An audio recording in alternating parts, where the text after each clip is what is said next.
Good morning everyone. അപ്പോൾ നമ്മൾ narrative composition കഴിഞ്ഞ ക്ലാസ്സിൽ നോക്കിയതാണ്. അപ്പോൾ നറേറ്റീവ് കോമ്പോസിഷൻ്റെ കണ്ടിന്യൂഷൻ ആണ് ഏത് നറേറ്റീവ് കോമ്പോസിഷൻ സെക്കൻഡ് പാർട്ടിലുള്ളത്. അതായത് പാർട്ട് 15ൽ നറേറ്റീവ് കോമ്പോസിഷനെ കുറിച്ചിട്ടാണ് എടുക്കുന്നത്. അപ്പോൾ ഈ നറേറ്റീവ് കോമ്പോസിഷൻ എന്ന് പറയുന്നത് എന്താണ്, നറേറ്റീവ് എന്താണെന്ന് പറഞ്ഞാൽ ഒരു കോമ്പോസിഷൻ്റെ നറേറ്റീവ് കോമ്പോസിഷൻ്റെ ഓരോ മെത്തേഡാണ് നമ്മൾ ഫസ്റ്റിലും സെക്കൻഡിലും പഠിക്കുന്നത്. അപ്പോൾ ഈ സെക്കൻഡിൽ പഠിക്കുന്നതെന്ന് പറയുന്നത് നറേറ്റീവ് കോമ്പോസിഷൻ ആണ്. ആ കോമ്പോസിഷൻ്റെ സ്റ്റൈൽ, അതിൻ്റെ സ്ട്രക്ചർ എന്ന് പറയുന്നതാണ് ഇതുവരെയാണ് കേട്ടോ. ഇതുവരെയാണ്, അങ്ങോട്ട് നോക്കണ്ട, ഇതുവരെ നോക്കിയാൽ മതി. ഓക്കെ. അപ്പോൾ സ്റ്റൈലിൻ്റെ ഫസ്റ്റ് നറേറ്റീവ് കോമ്പോസിഷന് ഒരു സ്ട്രക്ചർ എന്ന് പറയുന്നത് അതിനൊരു സ്റ്റൈലുണ്ട്. അപ്പോൾ സ്റ്റൈൽ എന്ന് പറയുന്നത് എന്താണെന്ന് വെച്ചാൽ പ്രോപ്പർ വേർഡിൻ്റെ പ്രോപ്പർ യൂസേജ്, അതാണ് എന്തെന്ന് പറയുന്നത് സ്റ്റൈൽ എന്ന് പറയുന്നത്. അപ്പോൾ നമുക്ക് എന്തിനും ഒരു സ്റ്റൈൽ ഉണ്ടാവും അല്ലേ. അപ്പോൾ ഒരു നറേറ്റീവ് റൈറ്റിങ്ങിൽ നമ്മൾ കൊടുക്കുന്നത്, അതായത് വേണ്ട സ്ഥലത്ത് വേണ്ട രീതിയിൽ സ്റ്റേറ്റ്മെൻറ്റുകൾ, എക്സാമ്പിൾസ്, പങ്ക്ച്വേഷൻസ്, അപ്പോസ്ട്രോഫീസ് ഒക്കെ കൊടുക്കുമ്പോൾ നമുക്ക് എന്ത് ചെയ്യും, അതിനൊരു പ്രോപ്പർ ഒരു ക്ലാരിറ്റി, ഒരു ക്ലിയർ ഉണ്ടാവും ഇല്ലേ. അതുപോലെ അതിനെ പറയുന്നതാണ് എന്ത് സ്റ്റൈൽ എന്ന് പറയുന്നത്. അപ്പോൾ സ്റ്റൈലിൽ വേണമെങ്കിൽ ഈ ഒരു നറേറ്റീവ് കോമ്പോസിഷനിൽ റൈറ്റിംഗ് പാരഗ്രാഫിന് അല്ലെങ്കിൽ റൈറ്റിങ്ങിന് നറേഷനിൽ സ്റ്റൈൽ വേണമെങ്കിൽ എന്തൊക്കെ ഘടകങ്ങൾ ഉണ്ടായിരിക്കണം? ഒന്നാമത്തത് സിംപ്ലിസിറ്റി ഉണ്ടായിരിക്കണം. സിംപ്ലിസിറ്റി ഉണ്ടാവണം, ഡയറക്റ്റ് കോൺവെർസേഷണൽ ആയിരിക്കണം, ഇൻഡിവിജ്വാലിറ്റി ഉണ്ടായിരിക്കണം, കോൺക്രീറ്റ്നെസ് ഉണ്ടായിരിക്കണം അല്ലേ. അപ്പോൾ മനസ്സിലായില്ലേ. അപ്പോൾ ഒരു നറേറ്റീവ് കോമ്പോസിഷനിൽ വേണ്ട സ്ട്രക്ചർ എന്ന് പറയുന്നതിലുള്ള ഘടകങ്ങളാണ് സ്റ്റൈലും സാമ്പിൾ ഓഫ് റൈറ്റിംഗ് എന്ന് പറയുന്നത്. ഞാൻ പറഞ്ഞില്ല. അപ്പോൾ ഫസ്റ്റ് ഞാൻ സ്റ്റൈലാണ് പറയുന്നത്. അപ്പോൾ ഈ സ്റ്റൈൽ വേണമെങ്കിൽ സ്റ്റൈലിന് എന്തൊക്കെ ഘടകങ്ങൾ ഉണ്ടായിരിക്കണം? സ്റ്റൈൽ എന്ന് പറഞ്ഞാൽ എന്താണ്? Proper words in a proper place, യുക്തമായ സ്ഥലത്ത് അല്ലെങ്കിൽ കറക്റ്റായ സ്ഥലത്ത് അത് കറക്റ്റായി എത്തിക്കുന്നതിനെയാണ് ഇന്ന് സ്റ്റൈൽ എന്ന് പറയുന്നത് അല്ലേ.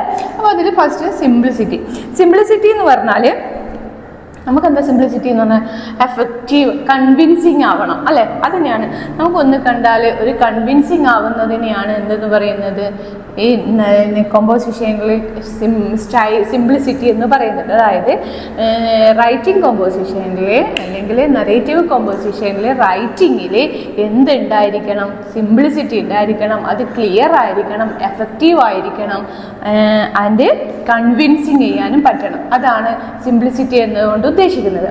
രണ്ടാമത്തേത് എന്ന് പറയുന്നത് അത് style is the individual name. Style proper വേർഡ്സിന് പ്രോപ്പർ പ്ലേസ് എന്ന് ഞാൻ പറഞ്ഞു. ഓക്കെ.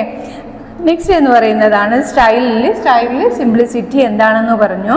അപ്പോൾ ഈ സ്റ്റൈലിൽ തന്നെ നമ്മൾ എന്ത് ചെയ്യണമെന്ന് വെച്ചാൽ ഈ സിംപ്ലിസിറ്റി എന്ന് പറയുന്നത് ഈ റൈറ്റർ അദ്ദേഹം അല്ലെങ്കിൽ ഏതൊരു റൈറ്റർ ആണെങ്കിലും അവരെടുക്കുന്ന റൈറ്റിങ്സിന് നമുക്ക് എന്തുണ്ടായിരിക്കണം? To choice in the matter, to നമ്മൾ കൂടുതൽ ഇമോഷൻസ്, അതായത് വേർഡ്സുകൾ, അതായത് സ്റ്റൈൽ തന്നെ പ്രോപ്പർ വേർഡ്സ് പ്രോപ്പർ സ്ഥലത്തുള്ളതിനാണ് നമ്മൾ സ്റ്റൈൽ എന്ന് പറയുന്നത് അല്ലേ. അപ്പോൾ ആ സ്റ്റൈൽ എന്ന് പറയുന്നിടത്ത് നമ്മൾ എന്തൊക്കെ ഉണ്ടായിരിക്കണം?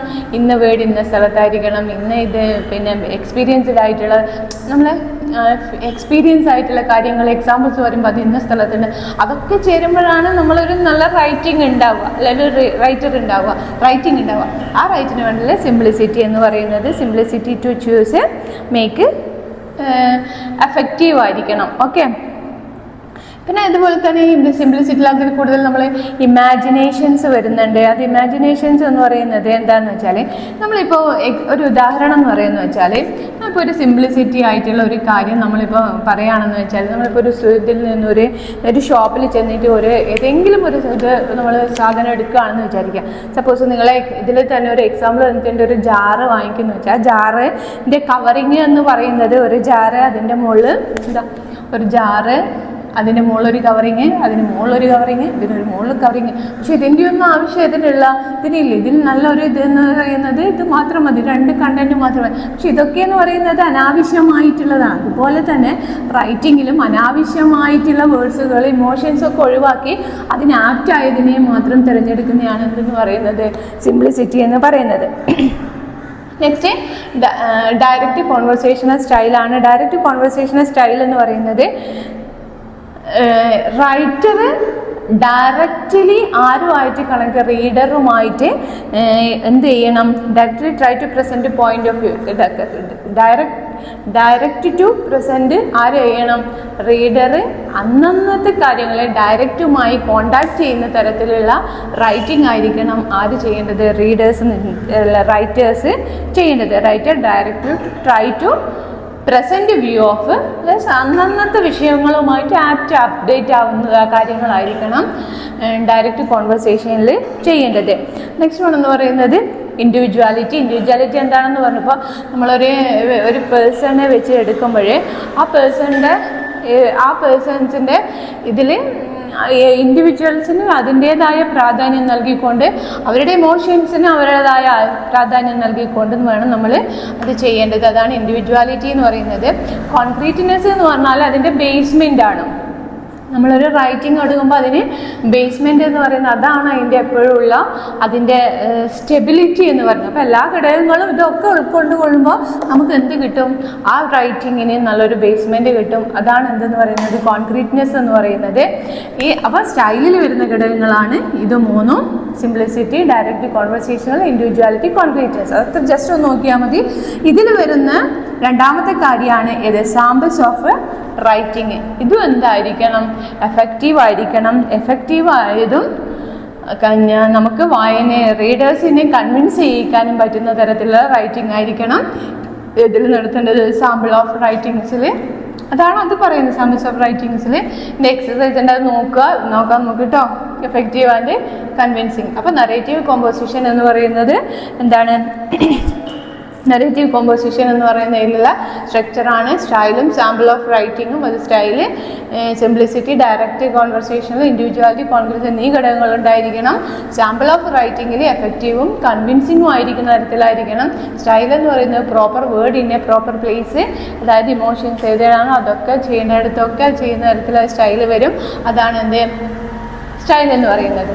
ഓക്കെ, നെക്സ്റ്റ് പാർട്ട് 16 ആണ് റൈറ്റിംഗ് റിപ്പോർട്ടിന് തേർഡ്. ഇപ്പോൾ റൈറ്റിംഗ് റിപ്പോർട്ടിന് തേർഡിലത്തെ കാര്യങ്ങളാണ് ജസ്റ്റ് നോക്കാം.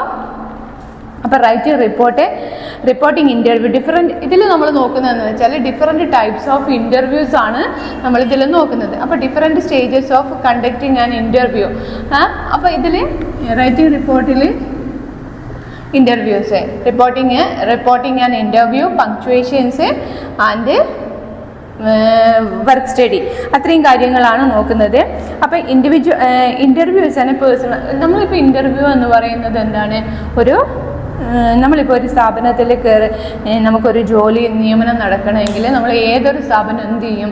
ഇൻ്റർവ്യൂ നടത്തും. അതെന്ന് പറയുന്നത് നമ്മൾ എന്ത് ചെയ്യും? നമുക്ക് അറിയുന്ന ജി കെ ആയിരിക്കാം, അല്ലെങ്കിൽ പഠിച്ച കാര്യങ്ങളിൽ നിന്നായിരിക്കാം. അങ്ങനെ ക്വസ്റ്റ്യൻ ചോദിച്ച ഒരു ഒഫീഷ്യൽ ഇൻ്റർവ്യൂ ആയിരിക്കും എന്ത് നടത്തുക? ഓരോ സ്ഥാപനവും നടത്തുക. ഈ ഇൻ്റർവ്യൂ ഇതിലെന്ന് വെച്ചാൽ ഈ റൈറ്റിംഗ് റിപ്പോർട്ടിലത്തെ ഒരു ഇൻ്റർവ്യൂ എന്ന് പറയുന്നത് ഡിഫറെൻറ്റ് ടൈപ്സ് എന്ന് ഇൻ്റർവ്യൂ എന്ന് ഞാൻ പറഞ്ഞു. അതിൽ ഡിഫറെൻറ്റ് ടൈപ്സിൽ ഇൻ്റർവ്യൂവിൽ ഇതിൽ നടക്കുന്ന ഇൻ്റർവ്യൂ എന്ന് പറയുന്നത് റിലേഷൻഷിപ്പിനെ ബേസ് ചെയ്തിട്ടുള്ളതായിരിക്കണം. അതായത് പേഴ്സണൽ റിലേഷൻഷിപ്പിനെ കുറിച്ചിട്ടുള്ള ഇൻ്റർവ്യൂ. മറ്റേതെന്ന് പറയുന്നത് ഒഫീഷ്യൽ ആയിട്ടുള്ളതല്ലാതെ ഇതിൽ പേഴ്സണൽ ഇൻ്റർവ്യൂവിനെ കുറിച്ചിട്ടായിരിക്കണം. നമ്മൾ എന്ത് ചെയ്യണം? വന്നിരിക്കുന്ന ഇൻ്റർവ്യൂവറിൻ്റെ മൈൻഡ് മനസ്സിലാക്കിക്കൊണ്ട് വേണം എന്ത് ചെയ്യാൻ? ഇൻ്റർവ്യൂ നടത്തണമെന്നാണ് പറയുന്നത്.